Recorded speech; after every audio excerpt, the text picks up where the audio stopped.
आपको दिखाएंगे हर तस्वीर और हर अपडेट, लेकिन उससे पहले मुख्यमंत्री योगी आदित्यनाथ का संबोधन चल रहा है, सुनिए। राम नरेश चौधरी जी, उपाध्यक्ष अनुसूचित जाति वित्त एवं विकास निगम से विश्वनाथ जी, महामंत्री से अमरनाथ प्रजापति जी, डॉक्टर सत्या दोहरे जी, आज के इस कार्यक्रम में विशेष रूप से यहां पर उपस्थित प्रदेश सरकार में मत्स्य विभाग के मंत्री डॉक्टर संजय निषाद जी, अंबेडकर महासभा से जुड़े हुए सभी उपस्थित भाइयों बहनों, आज भारत माता के महान सपूत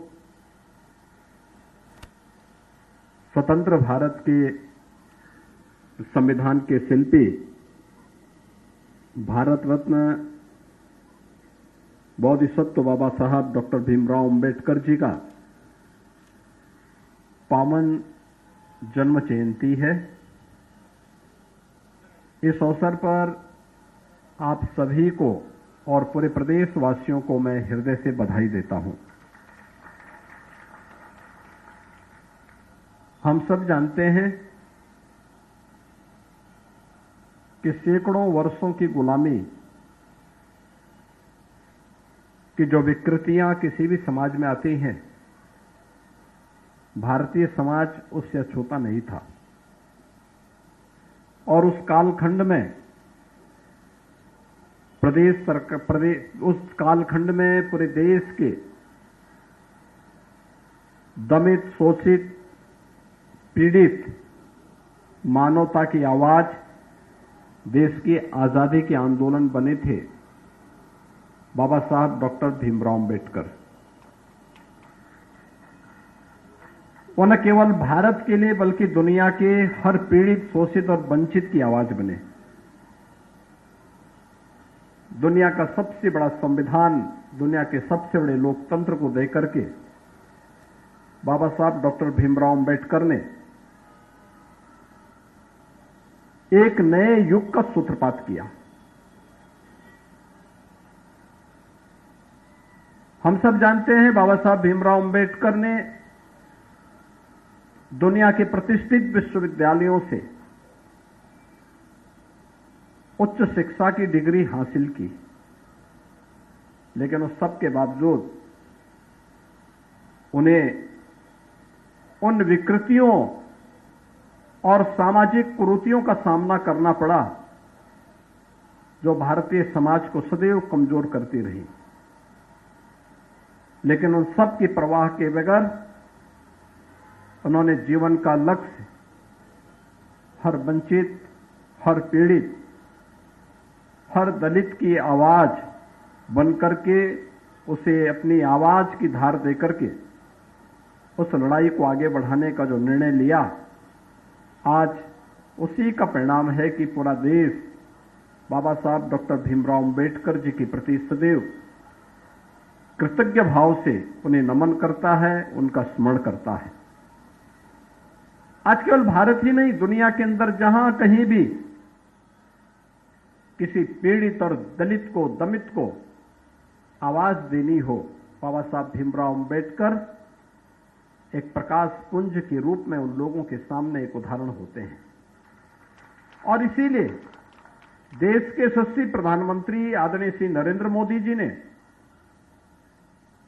26 नवंबर की तिथि को संविधान दिवस के रूप में मनाते हुए बाबा साहब भीमराव अंबेडकर को अपनी विनम्र श्रद्धांजलि दी। हम सब जानते हैं कि बाबा साहब भीमराव अंबेडकर के नाम पर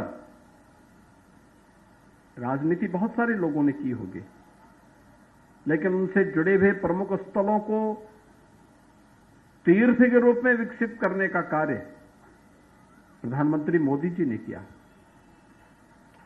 पंचतीर्थ की परिकल्पना को साकार करने का कार्य मऊ है, दिल्ली है, मुंबई है, इंग्लैंड का वह भवन जहां रहकर के उच्च शिक्षा बाबा साहब ने अर्जित की थी, नागपुर का दीक्षा भूमि, ये सभी 5 स्थलों को पंचतीर्थ के रूप में विकसित करने का जो कार्य बाबा साहब भीमराव अंबेडकर ने किया, वह अभिनंदनीय कार्य था। और ये हमारा सौभाग्य है कि अंबेडकर महासभा के प्रस्ताव को ध्यान में रख करके प्रदेश सरकार ने पूर्व राष्ट्रपति माननीय श्री रामनाथ कोविंद जी के करकमलों से जून 2021 में नींव रखी उत्तर प्रदेश के अंदर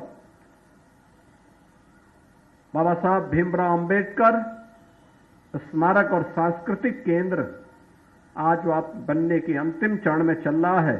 बहुत शीघ्र एक भव्य स्मारक और सांस्कृतिक केंद्र उत्तर प्रदेश वासियों को उत्तर प्रदेश की राजधानी लखनऊ में बाबा साहब की स्मृतियों को आगे बढ़ाने के लिए प्राप्त होगा।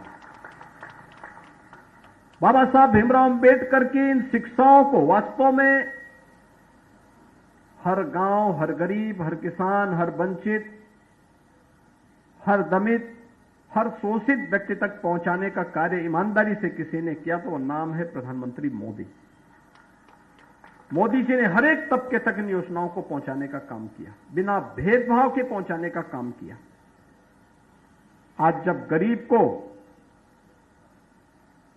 पिछले भारत अकेला देश है जिस देश में 80 करोड़ गरीबों को बिना भेदभाव के फ्री में राशन देने का कार्य सरकार कर रही है।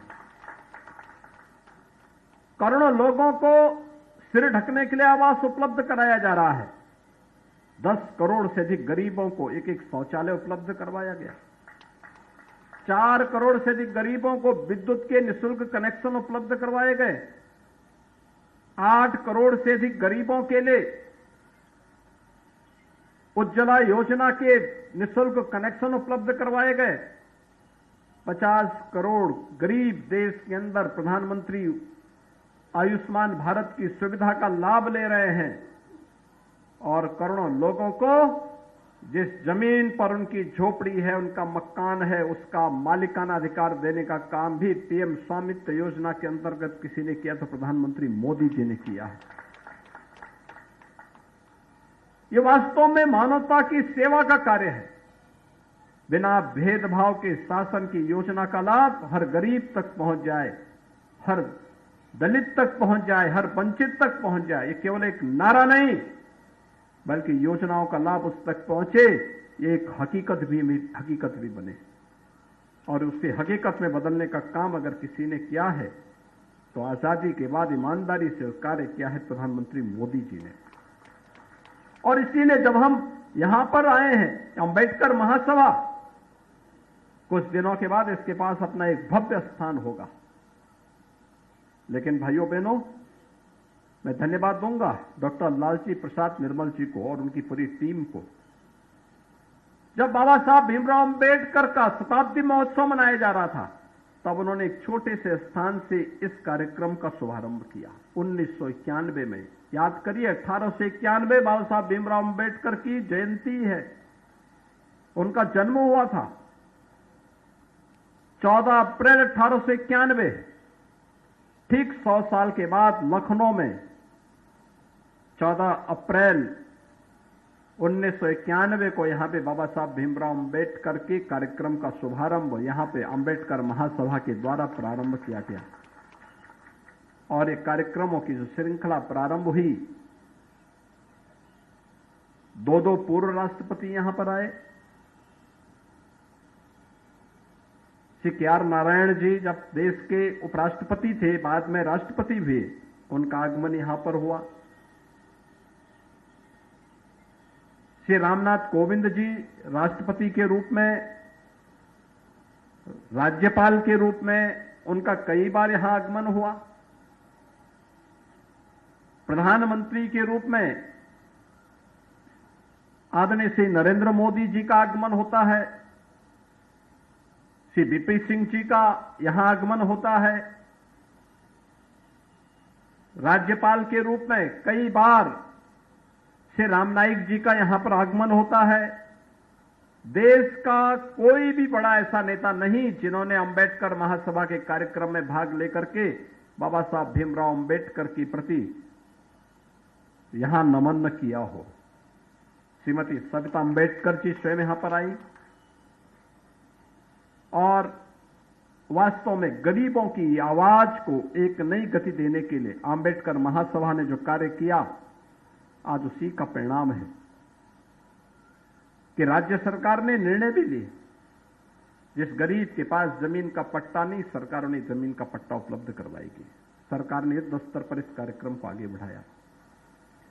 आज मुझे बताते हुए प्रसन्नता है, उत्तर प्रदेश के अंदर हर घर नल की योजना में 1 करोड़ परिवारों को हर घर नल की योजना से आच्छादित किया जा चुका है। याद करिए, 2014 के पहले एक गरीब और एक दलित पानी के लिए भटकता था।